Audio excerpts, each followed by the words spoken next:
ऐसा है कि मैंने देखा सोशल मीडिया पर बहुत सारे ट्वीट और पोस्ट बिखरे हुए पड़े थे। अडानी समूह से जुड़ी हुई खबर थी। दावे ऐसे थे मानो स्टेट बैंक ऑफ इंडिया ने अडानी समूह का लोन या कर्जा माफ कर दिया हो, और आज इसी पर बात करेंगे। नमस्कार, मेरा नाम सिद्धांत मोहन है और आप देखना शुरू कर चुके हैं आर्थिक मामलों से जुड़ा हुआ हमारा रोजाना का बुलेटिन खर्चा पानी। और बात शुरू करेंगे एसबीआई और अडानी समूह पर जो खबरें वायरल हो रही हैं, चल रही हैं, उससे। Brought to you by 5paisa.com. Investing made easy and rewarding. Download the app now. देखिए, ये खबर वायरल है। खबर ये है कि state bank of India SBI ने अडानी समूह के 12,770 करोड़ रुपयों का लोन अंडर राइट कर दिया। खबर की तह तक जाने के लिए पहले मामला जान लीजिए। मार्च के आखिरी दिनों में ये खबर आई जो अभी तक लोगों के फ़ोन में या सोशल मीडिया पर वायरल होती दिख रही है।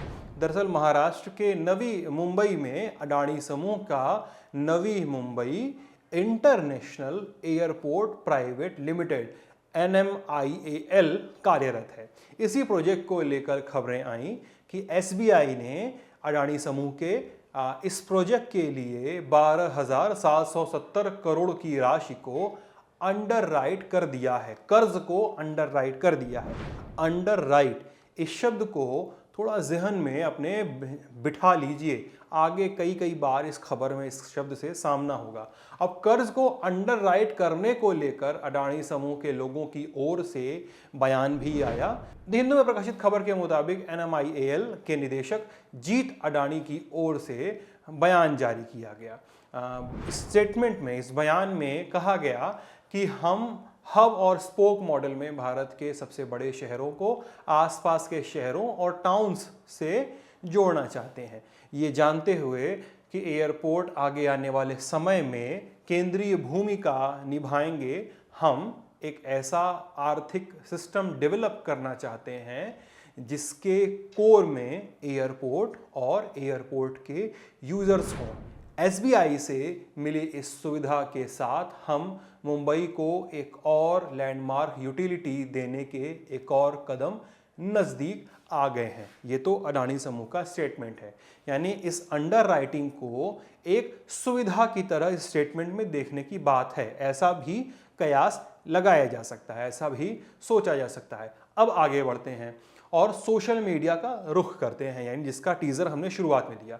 कई सारे ट्वीट और लोग हैं जिन्होंने इस और दूसरी खबरों को ट्वीट किया। इसी खबरों की जो अलग अलग जगह प्रकाशित हुई उसको ट्वीट किया, लेकिन उसके मानी एकदम अंड के बंड निकले, मानो बैंक ने अडानी समूह के कर्ज को माफ कर दिया हो। एक ट्विटर यूजर ने जो ट्वीट करते हुए लिखा, कहा कि हमारे और आपके 6 लाख का होम लोन डिफॉल्ट हो जाए तो डराया जाता है, संपत्ति जब्त कर ली जाती है। यदि आप अडानी हैं और देश का बिजनेस एयरपोर्ट खरीदना चाहते हैं तो खरीदार को एजेंसी परेशान करती है, वो मजबूर हो जाएगा आपको बेचने के लिए। एसबीआई आपके सपनों को पैसे देगी और आपका लोन राइट ऑफ कर देगी। ठीक है। अब कांग्रेस की राष्ट्रीय प्रवक्ता हैं डॉक्टर शमा मोहम्मद, उन्होंने भी इस मामले पर ट्वीट किया। कहा कि ट्वीट में कि पब्लिक के पैसे का इस्तेमाल करके बैड लोन को राइट ऑफ करना भाजपा का असली विकास मॉडल है। ट्वीट आपके सामने स्क्रीन पे है। अब ये तो 2 उदाहरण हो गए। आप सोशल मीडिया पर जाकर कीवर्ड सर्च करिए, अडानी, एसबीआई, इस तरह के कीवर्ड जो होते हैं ऐसे सर्च कुछ कीजिए, ऐसे बहुतेरे उदाहरण मिलेंगे आपको, और मन करे तो जाइए देख लीजिए इस उदाहरण को। लेकिन इस देखा दिखाई की बेला में एक अंतर याद करिए, याद रखिए हमेशा, अंडर राइट और राइट ऑफ में अंतर होता है। दोनों 2 अलग अलग चीज़ें हैं। जी हाँ। और अंडर राइट का मतलब क्या है? मोटा मतलब तो हम बता रहे हैं कि लोन देने के लिए की गई जांच पड़ताल। अब एक्सपर्ट से सुनिए इसका मतलब क्या होता है। अंडर राइट करने का मतलब है कि जो बैंकर अगर किसी को लोन देता है या इंश्योरेंस कंपनी किसी को इंश्योरेंस दे रही है तो वो अपना रिस्क जो है एक असेस करवाती है कि कितना रिस्क हम इनका ले सकते हैं, कि इतना पैसा इनको दिया है, अडानी को दिया है तो वो रिस्क जो है हम कवर कर सकते हैं और वो कवर कर सकता है।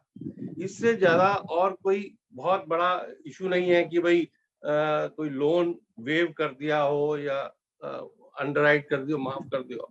अंडरराइट एक प्रोसेस है, एक सिस्टम है जिसके तहत कोई भी फाइनेंशियल इंस्टीट्यूशन या इंश्योरेंस कंपनी जो अपनी पॉलिसी बेच रही है या बैंक लोन दे रहा है, तो वो एक उसका निर्धारण करता है कि इसका इतना रिस्क हम उठा सकते हैं।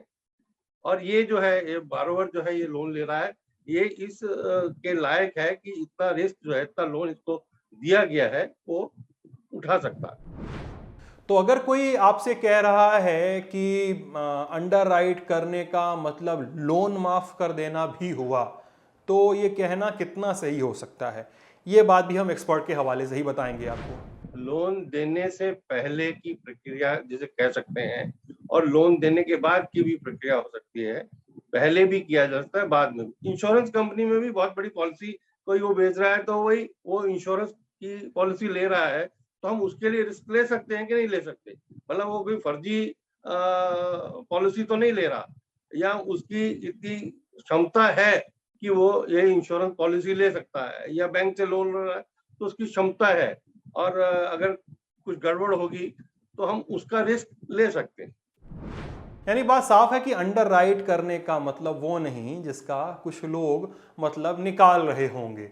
बात तथ्यों की है, और भले ही हम कितना ही परसेप्शन की बात करते रहें, सुनाते रहें, सुनते रहें, तथ्यों की तो बात करनी ही चाहिए। अंडरराइट का मतलब आप समझ गए। ये तो हो गई बड़ी खबर, अब चलते हैं ज़रूरी सुर्खियों की ओर। जी, आज हमने सोचा कि सुर्खियां बाद में बताएंगे, पहले ही बड़ी खबर वाला हिसाब बता देते हैं। तो आज के खर्चा पानी में जो हमारी पहली सुर्खी है वो है भारत के निर्यात से जुड़ी है, एक्सपोर्ट से जुड़ी हुई। भारत ने वित्त वर्ष 2021-22 में लगभग 418 अरब डॉलर के सामान का एक्सपोर्ट किया है, निर्यात किया है। ये जानकारी वाणिज्य एवं उद्योग मंत्री पीयूष गोयल ने रविवार को वित्त वर्ष 2021-22 के व्यापार आंकड़े जारी करते हुए साझा की। उन्होंने ये भी बताया कि पेट्रोलियम प्रोडक्ट, इंजीनियरिंग के उत्पाद, सामान और जेम्स और ज्वेलरी और केमिकल के बेहतर प्रदर्शन से निर्यात का ये आंकड़ा रिकॉर्ड स्तर पर पहुंच गया है। आंकड़ों के अनुसार मार्च 2022 में देश ने 40 अरब डॉलर का निर्यात किया, जो एक महीने में निर्यात का सर्वोच्च स्तर है। इसके पहले मार्च 2021 में, एक साल पहले, निर्यात का आंकड़ा 34 अरब डॉलर रहा था। आधिकारिक आंकड़ों के मुताबिक भारत ने वित्त वर्ष 2020-21 में 292 अरब डॉलर का निर्यात किया था। अभी 418 के आसपास नंबर है। खबरों के मुताबिक भारत ने सबसे ज़्यादा अमेरिका को निर्यात किया, और उसके बाद संयुक्त अरब अमीरात, यूएई इसको कहते हैं हम लोग, चीन, बांग्लादेश और नीदरलैंड का स्थान है। तो इस मामले में पीयूष गोयल ने ट्वीट वगैरह भी किया है, वो गए भी थे और इस तमाम चीज़ों को के बारे में बातचीत भी कर रहे थे। अब हम लोग बढ़ते हैं अपनी दूसरी सुर्खी की ओर। दूसरी सुर्खी जुड़ी है देश के में बेरोजगारी को लेकर। नए आंकड़े आए हैं, और नए आंकड़े कह रहे हैं कि कोरोना और कोरोना के पहले से चली आ रही बेरोजगारी की जो पूरी चेन थी, उसमें थोड़ी सी कमी देखने को मिली है। CMIE यानी centre for monitoring Indian economy, इनकी नई रिपोर्ट ने ये दावा किया है कि बेरोजगारी की दर में कमी आई है। एजेंसी ने कहा है कि 2022 के फरवरी महीने में बेरोजगारी दर 8.10% थी, जो मार्च 2022 यानी ठीक एक महीने बाद महीने में 7.6% रह गई। अब इंडियन एक्सप्रेस की खबर का जिक्र करें तो 2 अप्रैल की तारीख को, यानी जो 1-2 दिन पहले तारीख बीती है, 2 अप्रैल की तारीख को बेरोजगारी की दर और गिरकर 7.5% रह गई। शहरी इलाकों में 8.5% और गांवों में 7.1%। इस गिरावट पर विशेषज्ञों का कहना है कि भले ही बेरोजगारी में गिरावट हो रही हो, लेकिन अभी भी भारत जैसे देश के लिए ये दर अभी भी ज्यादा है। अब चलते हैं आज की तीसरी सुर्खी की ओर। तीसरी सुर्खी देश के विकास की गति से जुड़ी हुई है। फिक्की यानी federation of Indian chambers of commerce and industries, याद कर लीजिए, बार बार ये शब्द कई बार आर्थिक खबरों में आता है। तो फिक्की ने 3 अप्रैल को अपना आर्थिक आउटलुक सर्वे उन्होंने पेश किया। कहा है कि मौजूदा वित्त वर्ष में देश की जीडीपी 7.4, मैं 7.4 7.4 हिंदी इंग्लिश मिलाने जा रहा था, तो 7.4% की दर से बढ़ेगी। ऐसी आशा जताई जा रही है कि कोरोना के साथ ही दुनिया भर की तमाम अर्थव्यवस्थाएं फिर से रिकवर हो रही हैं। ऐसे में सबसे बड़ी चिंता रूस और यूक्रेन युद्ध की वजह से दामों में जो वृद्धि हो रही है, बढ़ोतरी हो रही है, वो है सबसे बड़ी चिंता, ऐसा फिक्की ने अपने सर्वे में कहा है। और अप्रैल के महीने में आरबीआई की मॉनेटरी पॉलिसी कमेटी की बैठक भी होने वाली है। अब इसको लेकर फिक्की ने अपने सर्वे में कहा है कि बहुत ज़्यादा हद तक संभव है कि आरबीआई इस रिव्यू में भी रेपो रेट में कोई बदलाव न करे। इसके अलावा तेल के दाम बढ़ने की सुर्खी शाम को 7 बजे क्या ही दूं, आपको मालूम ही होगा कि सुबह से तेल के दाम बढ़ चुके हैं। अब कयास लगाना होता है कि अगली सुबह तेल के दाम बढ़े मिलेंगे या नहीं।